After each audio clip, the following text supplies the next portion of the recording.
Dinamani talkies நேயர்களுக்கு வணக்கம். இன்னைக்கு நம்ம எந்த படத்தோட ரிவ்யூ பார்க்க போறோம் அப்படின்னா, கீர்த்தி சுரேஷ் நடிப்புல கே சந்துரு இயக்கத்தில் வெளியாகி இருக்கிற ரிவால்வர் ரீட்டா படத்தை பற்றி தான் பார்க்க போறோம்.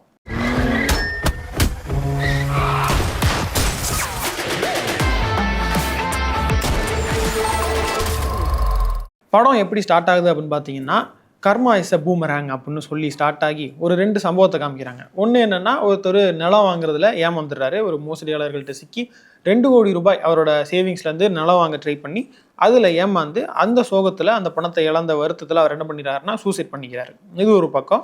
இன்னொரு பக்கம் என்ன காமிக்கிறாங்கன்னா, ஒரு 2 ரவுடி கும்பலுக்கு இடைப்பட்ட ஒரு சண்டையில் ஒரு ஆந்திராவை சேர்ந்த ஒரு ரவுடியோட தலை வெட்டப்படுகிறது. ஸோ இந்த 2 சம்பவங்களும் எப்படி ஒன்னோட ஒன்று தொடர்பு கொள்ளுது, ஸோ அந்த கர்மா எப்படி ப்ளே பண்ணுது அப்படின்றதுக்கான ஆன்சராக தான் இந்த கதை நகர ஆரம்பிக்குது. ஆனால் கதைக்களமா என்ன இருக்குது அப்படின்னு பார்த்தோம் அப்படின்னா, ஒரு பாண்டிச்சேரியில் பெரிய ரவுடி ஒருத்தர் இருக்கார்.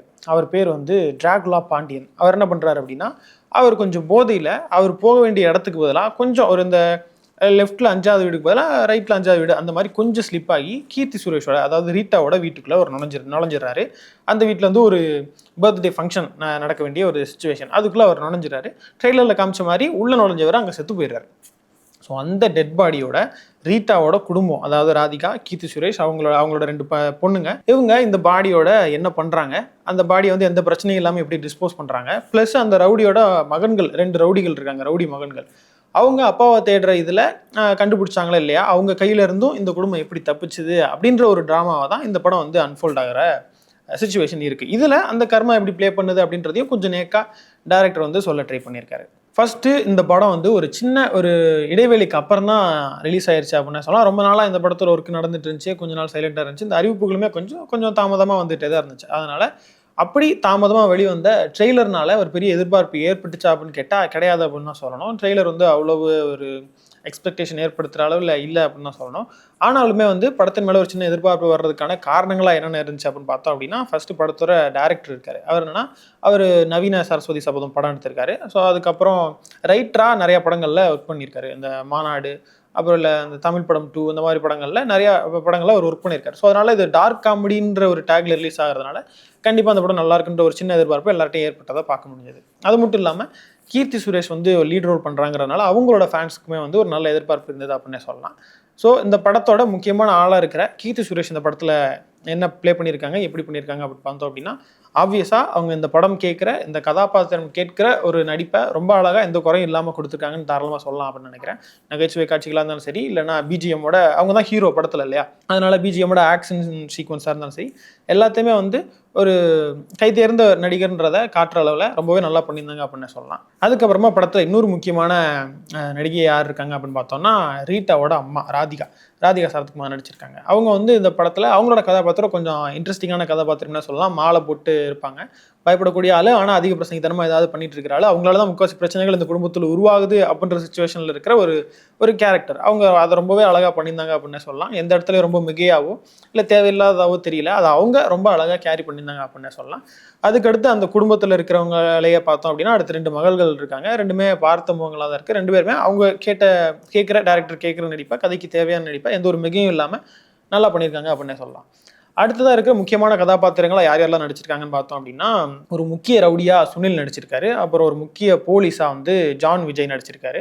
இவங்க 2 பேருமே ஒரு யூனிக்காக எதுவும் இல்லைன்னா கூட வழக்கமான ரவுடியாக அவங்க என்ன தேவையோ அதை பண்ணியிருக்காங்க அப்படின்னு சொல்லலாம். இந்த படத்தில் அவங்க தனித்துவமாக எதுவும் தெரியலன்னா கூட, அவங்க பயன்படுத்தப்படலைன்னா கூட, கதைக்கு தேவையான ஒரு இயல்பான நடிப்பை அவங்க கொடுத்துருக்காங்கன்னு தாராளமாக சொல்லலாம். அடுத்ததாக இன்னொரு ஒரு டீம் நல்லா பண்ணியிருக்காங்க. அது யாருன்னு பார்த்தோம் அப்படின்னா, சென்ட்ராயனோட கேங் ஒன்று வரும் அந்த படத்தில். ஸோ அவங்களும் ரொம்ப எக்ஸப்ஷனலாக கொஞ்சம் அறிமுகமான முகந்தானே கூட, அவங்களும் எங்களால் ஒரு நல்ல கேரக்டர்ஸை கேரி பண்ண முடியுன்றதை நிரூபிக்கிற விதமாக அவங்க நல்லா பண்ணியிருந்தாங்க அப்படின்னு சொல்லலாம். அந்த சென்ட்ராயன் அப்புறம் அவர் 2 பேர் வருவாங்க, ரொம்ப நல்லா பண்ணியிருந்தாங்க. இவங்களையும் தாண்டி வந்த எல்லா நடிகர்களுமே எங்கேயுமே ஒரு நெருடல் தெரியாதபடி எல்லாருமே நல்லா நடிச்சு கொடுத்துருந்தாங்க அப்படின்னு சொல்லலாம்.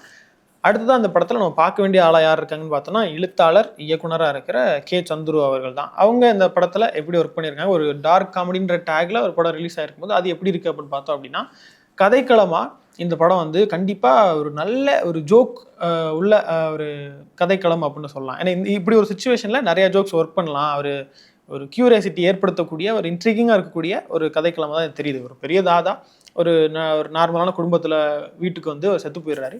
அந்த டெட் பாடியை வச்சுக்கிட்டு அந்த குடும்பம் எவ்வளோ பாடுபடுது, போலீஸ்டையோ இல்லை அவரை தேடுற ரவுடிகள்கிட்டையோ மாட்டிக்கிறாமல் இருக்கிறதுக்கு என்னென்ன கஷ்டப்படுறாங்கன்றதை காமிக்கிறதா இருந்தாலும் சரி, அதில் நிறைய லேயர்ஸ் உருவாக்கி இருக்கிற அவ்வளவு கதாபாத்திரங்கள்ல எந்த ஒரு குழப்பமும் இல்லாமல் நேர்த்தியாக அதை சொல்லி முடிக்கிறதுன்றது ஒரு பெரிய விஷயம் தான். அதை வந்து டைரக்டர் நல்லா பண்ணியிருக்காரு அப்படின்னு சொல்லலாம். எழுத்தாவும் சரி, ஒரு மேக்கிங்லேயும் சரி, எந்த ஒரு குழப்பமும் இல்லாமல் ரொம்ப அழகாக பண்ணி முடிச்சிருக்காரு அப்படின்னு சொல்லலாம். ஆனால் எங்கே வந்து பிரச்சனைகள் ஸ்டார்ட் ஆகுது அப்படின்னு பார்த்தோம் அப்படின்னா, இது ஒரு டார்க் காமெடி அப்படின்ற பட்சத்தில் காமெடிகள் கொஞ்சம் குறைவாக இருக்குது அப்படின்றது இந்த படத்தோட ஒரு மிகப்பெரிய வெற்றியாக மாறுறதுலேருந்து அந்த விஷயம் கொஞ்சம் கீழே இழுக்குது அப்படின்னு சொல்லலாம்.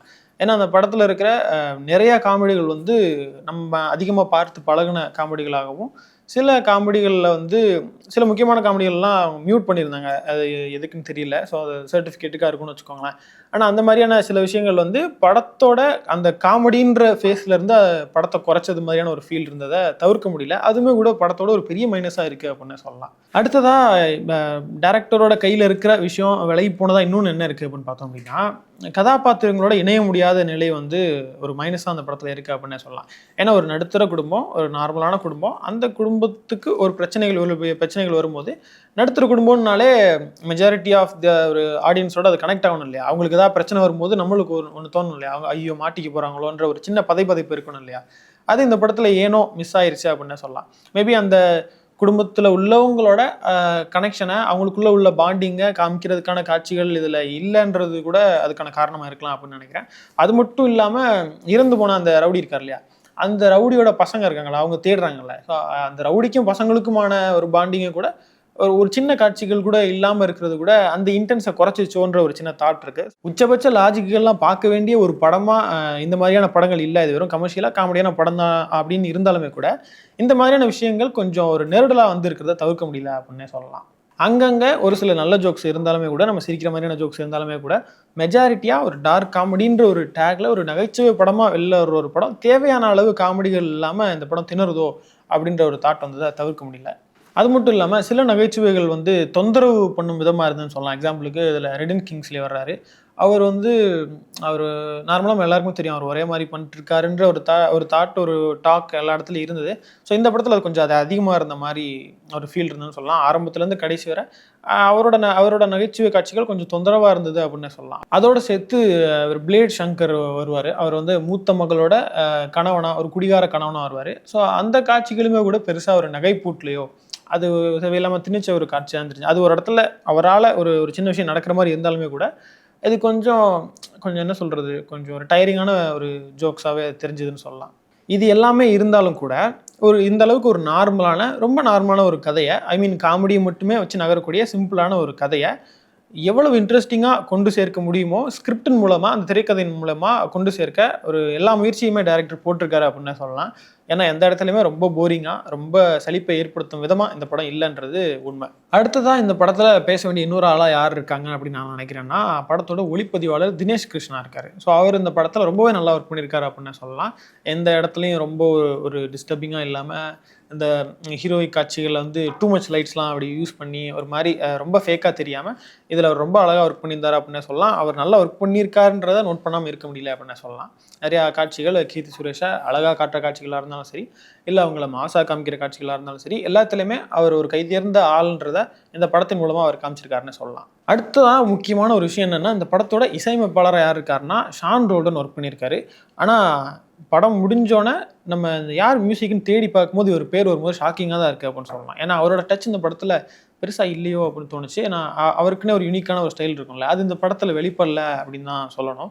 ஒரு செகண்ட் ஹாஃப்க்கு அப்புறம் வர்ற சில ஃபைட் காட்சிகளில் வர்ற பிஜிஎம்ஸ் வந்து நல்லா இருந்தாலுமே கூட ஓவராலாக பார்க்கும்போது இது ஷான் ரோல்டனோட மியூசிக்கலான்றதை நம்மளால் ஃபீல் பண்ண முடியல அப்படின்னு சொல்லலாம். எப்படின்னா ஒரு நல்லா படிக்கிற பையன் ஒழுங்காக மார்க் வாங்கலையோ அப்படின்ற மாதிரியான ஒரு தாட் இருந்ததுன்னு சொல்ல வர்றேன். ஸோ அந்த ஒரு சின்ன மைனஸும் இந்த படத்தில் இருக்குன்னு சொல்லலாம். ஸோ ஓவராலாக இந்த படத்தை பற்றி ஒரு சுருக்கமாக பார்க்கணும் அப்படின்னா, இந்த படம் ஒரு நல்ல நகைச்சுவை படத்திற்கான எல்லா அம்சங்களும் இருந்தாலுமே கூட நகைச்சுவை மட்டும் கொஞ்சம் குறைவாக இருக்கிறதுனால இந்த படம் திரையில் கொஞ்சம் திணற நிலை ஏற்பட்டிருக்கு அப்படின்னு சொல்லலாம்னு நினைக்கிறேன். நீங்கள் ரொம்ப பேட் இல்லைனா கூட அந்த நகைச்சுவை காட்சிகளை எதிர்பார்த்து வர்ற அந்த ஆடியன்ஸுக்கு ஒரு சின்ன ஏமாற்றம் இருக்கும் அப்படின்றதுல எந்த சந்தேகமும் இல்லை அப்படின்னு சொல்லலாம். இருந்தாலுமே கூட ஒரு நல்ல பொழுதுபோக்கு படமாக நீங்கள் அங்கங்கே இருக்கிற ஒரு சின்ன சின்ன நல்ல ஜோக்ஸ்க்காக நீங்கள் ஃபேமிலியோடு போனால் அவங்க என்டர்டெயின்மெண்ட்டுக்கு உறுதியாக என்டர்டெயின்மெண்ட் இருக்கும் அப்படின்னு சொல்லலாம்னு நினைக்கிறேன்.